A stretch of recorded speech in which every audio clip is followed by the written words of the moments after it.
Shalom bien-aimés dans le Seigneur. Aujourd'hui, nous finissons avec notre méditation sur le thème « En attendant Dieu ». Nous tirons notre texte dans 2 Timothée chapitre 4, le verset 7, qui nous dit ceci. « J'ai combattu le bon combat, j'ai achevé la course, j'ai gardé la foi. » Alléluia. Pour finir cette série de méditations, nous vous annonçons que, en attendant Dieu, gardez la foi. Parfois, c'est la foi qui nous garde, parfois, c'est à nous de garder notre foi. Quand nous attendons Dieu, c'est souvent un temps où rien ne se passe.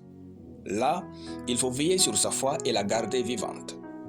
Tout le monde peut choisir de douter et d'abandonner quand Dieu tarde, mais seuls les élites, les hommes extraordinaires, les vainqueurs insolites choisissent de rester dans la foi. Soyez de ceux qui gardent leur foi. Frères, même une réussite divine qui finit par vous ôter la foi n'a point de valeur pour Dieu. L'apôtre Paul a bien dit « J'ai combattu le bon combat, j'ai achevé la course, j'ai gardé la foi. » Au-delà de tout, gardez la foi. Pour garder sa foi, on évite d'écouter les gens négatifs et de se comparer à ceux qui jouissent de leur marche avec Dieu.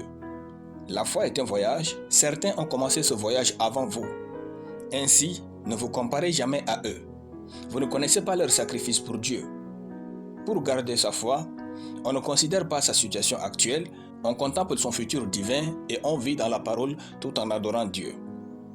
C'est ce que notre père Abraham a fait, où il est écrit dans Romains chapitre 4, de versets 19 à 20, et, sans faillir dans la foi, il ne considéra point que son corps était déjà usé, puisqu'il avait près de 100 ans et que Sarah n'était plus en état d'avoir des enfants.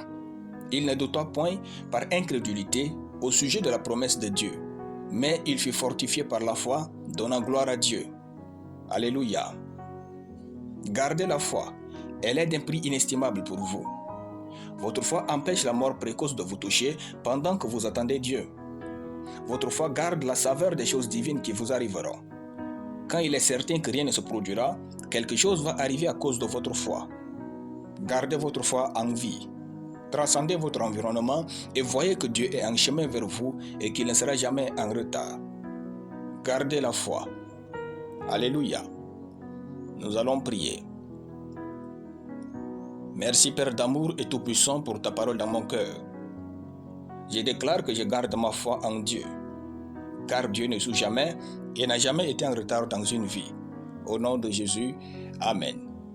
La lecture biblique en une année, Apocalypse chapitre 11.